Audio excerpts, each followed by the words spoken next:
বন্ধুরা, আজকে তৈরি করছি আমুদি মাছের ভাজা বড়া। এর জন্য প্রথমে আমুদি মাছগুলোকে ধুয়ে নিয়ে আমি এর মধ্যে নুন হলুদ মাখিয়ে নিচ্ছি। আর আমুদি মাছগুলোর মাথাগুলোকে আমি কেটে বাদ দিয়ে দিয়েছিলাম। এই যে দেখতেই পাচ্ছেন, এইভাবে ভালোভাবে নুন হলুদ মাখিয়ে নেওয়ার পর এবার আমি প্রথমে একটা পাত্রের মধ্যে নিয়ে নিচ্ছি 4 চামচ বেসন গুঁড়ো।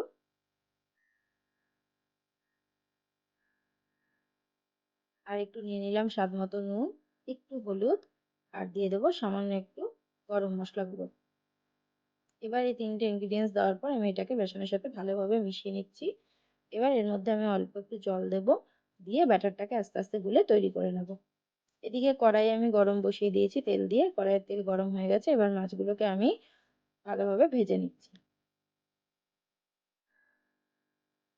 মাছগুলোর একটা পাশ ভাজা হয়ে গেলে আরেকটা পাশ এভাবে আমি হালকা হাতে উল্টিয়ে দেবো মাছগুলোকে। মাছগুলোকে খুব কড়া একদম লাল লাল শক্ত করে ভাজবো না, হালকা একটু এক পাশ দু পাশ এরকম একবার দুবার ভেজে নিয়ে সাথে সাথে আমি এটাকে এই যে তুলে নিলাম। এই যে এরকম ভাবে আমি মাছগুলোকে ভেজে নিয়েছি।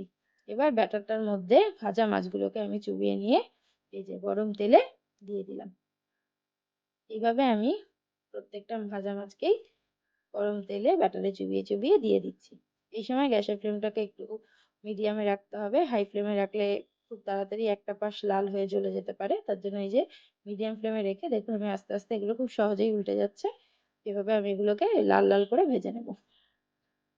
2 থেকে 4 মিনিট এরকম ভাজলেই দেখুন এর কালারগুলো অনেকটাই চেঞ্জ হয়ে গেছে। তো তৈরি হয়ে আছে কিন্তু আজকে আমুদি মাছের ভাজা বড়া। এটা গরম গরম ডাল ভাতের সাথে খেতে খুবই ভালো লাগে। এছাড়া চাইলে আপনারা ইভিনিং স্ন্যাক্সেও কিন্তু এটা খেতে পারেন।